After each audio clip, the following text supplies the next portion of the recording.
You still take guitar lessons?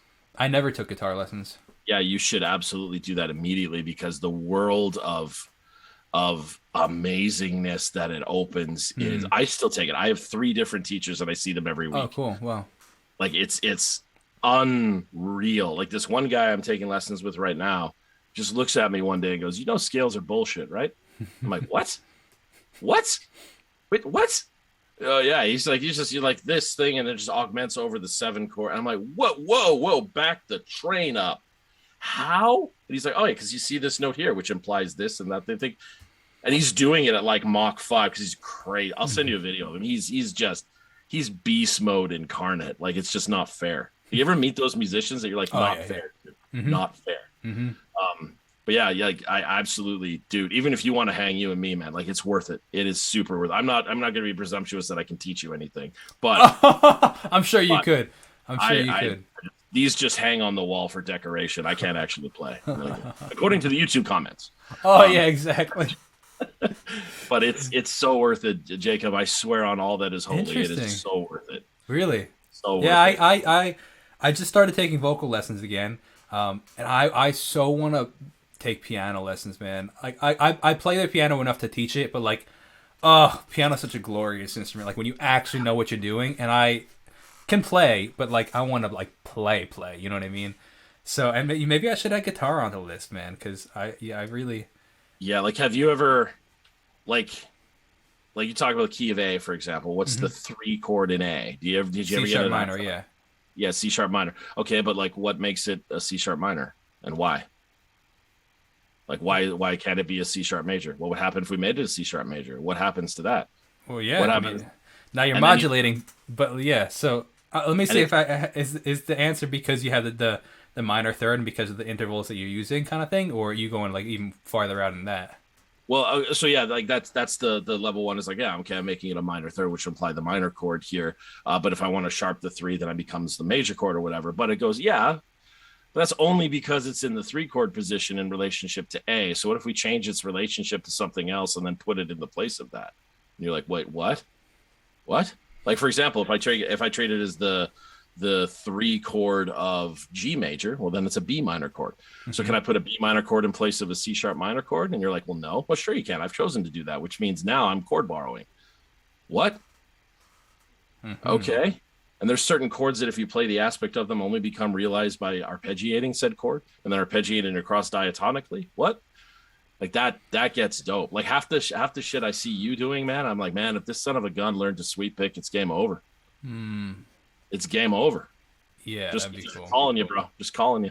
All right. Hey, you know what? I appreciate that. I would love to learn how to sweep pick, man. Oh, that's my wheelhouse, buddy. Let me show you the ways. Please.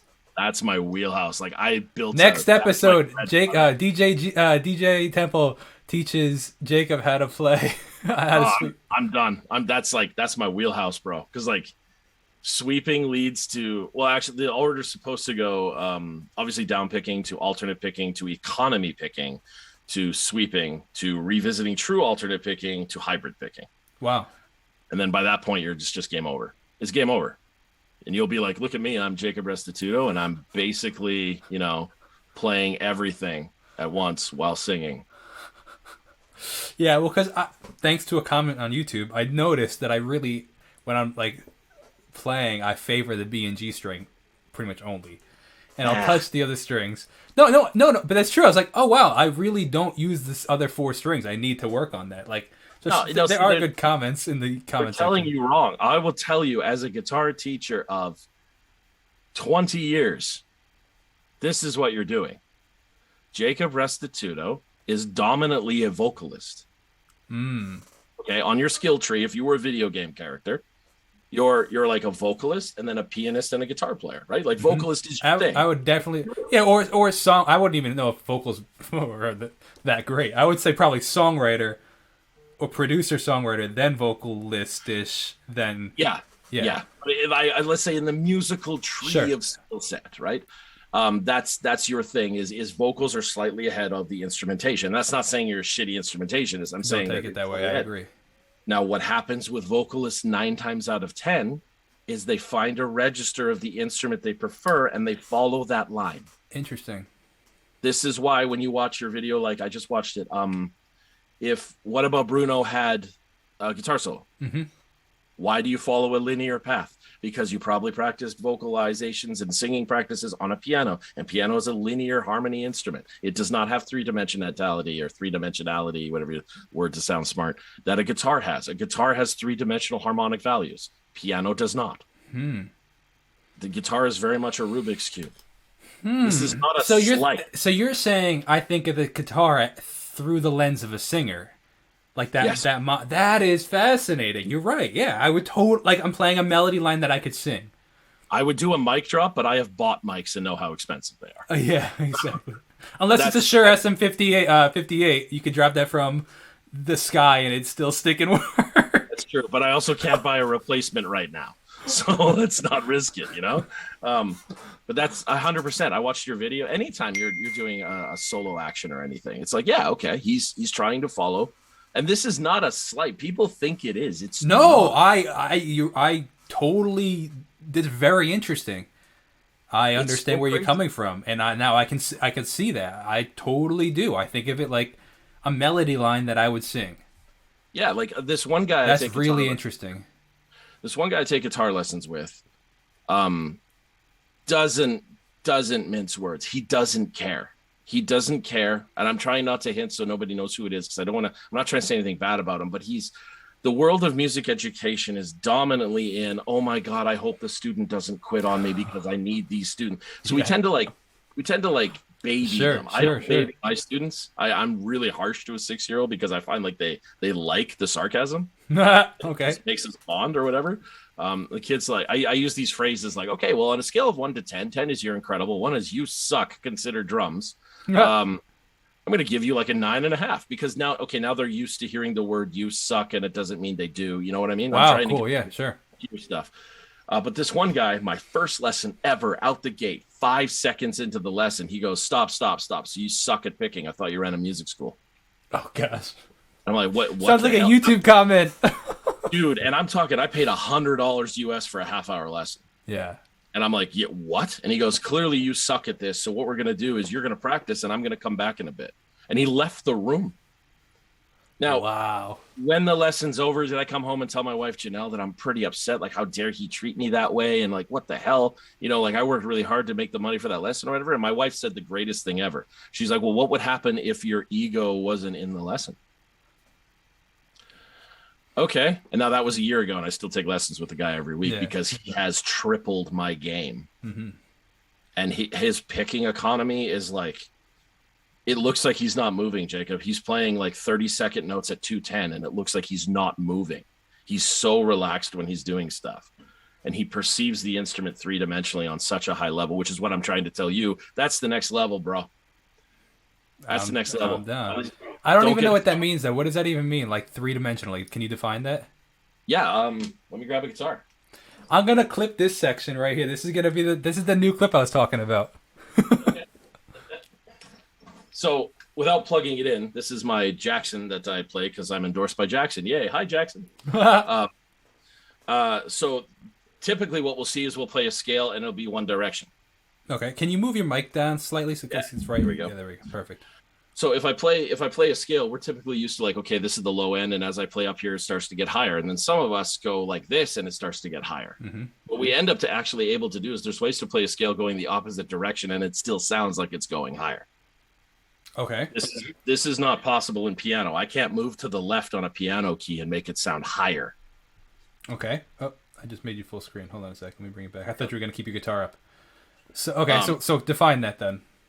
So if I play a scale, typically a scale that we understand a scale in a mechanical context would be that it starts on a low pitch and it ends on a higher pitch. Okay. This is usually a visual aid, like this is lower on a guitar and I'm getting higher. If I played this, but it's not plugged in, so you won't hear anything, it tends to get higher pitch. But there's ways to play that moving the opposite direction. Like if I play a major scale here it is 3 notes per string. I'm climbing up. Life is good. It sounds low. But if it was plugged in, I could do the same thing this way. I'm going the wrong direction visually, but it's still making the exact same notes pitch for pitch. Mm-hmm. This makes the guitar three-dimensional because I can get a low to high sound going this way, or this way. And I can get the exact same sounds three-dimensionally on a guitar. Oh, so if I understand correctly, you're saying one dimension. Let's see. I just want to make sure it's in frame. So, one dimension is this way. Mm-hmm. One dimension is this way, and one dimension is this way. Yeah. So like A C sharp, A B C sharp is one dimension. Yep. It's two dimensions, and then well, you need the D that's back here, the C sharp that's back here. But yeah, that kind of thing, right? Yeah, and then what does that happen for your chord voicings? Suddenly all those chord voicings are available to you now as well. I can shape the chord, I can shape the chord, I can shape the chord. Mm-hmm. And it becomes this, and then the arpeggio context. Do I want to sweep an arpeggio this way or that way? Do I want to tap the chord? All of these become available to me instantly, which is unbelievable to think of the guitar that direction, as opposed to just box pattern. The voice and the piano are only one dimensional. Like you can only make an up sound if you go up, and you can only make a down sound if you go down. There you go. That's really interesting. Are there any other instruments that are three dimensional? I think violin is to a point, and most fretted instruments should be to a point. But guitar is the one that I know this inside out and backwards, so I can make that claim on this. Yeah, one. That's really interesting because you could play the same chord like this, the A major chord. You know, the triad. Can you hear that at all? Yeah. Like that. You could play it like, you could play it like this. Oh, no, you actually can't. I don't know how else. You could phrase it in so many different ways. Like, you know. Yeah, which most people heard on the internet is the caged method. Because it teaches you chord C-A-G-E-D, yeah. There's a serious issue with the caged method, which it does not talk about the notes being played in the chord, and thus is extremely limiting to you. Like if I know an A minor chord is this, I know an A minor chord is Alpha Charlie Echo. It's the ace chord. It spells A, C, and E. But that also means that I can separate it here, A, C, E. Maybe I can do an octave here and an octave here, placement here. Maybe I can play the arpeggio by separating one note at a time. Maybe I can do what one of my teachers, Chris, does, which is why he plays over here. He plays the mode over here like this. Plays the guitar like a bloody piano. It's inhuman. But, Chris is, much more handsome than I am. Hey, Chris. Yeah, these concepts become available to us completely, dude. It's so gorgeous. So gorgeous. That's wild. This is so interesting, man. Well, I really appreciate you taking the time to share that with me and sharing that with all the people that are watching. I will be hitting you up for sure for more for information, but definitely everybody that's watching this, go check out DJ Temple's channel and stick around for his stuff, and check out the new Jacob Restituto app, and I'll see you guys in the next video. Have a great rest of your day. God bless and peace out.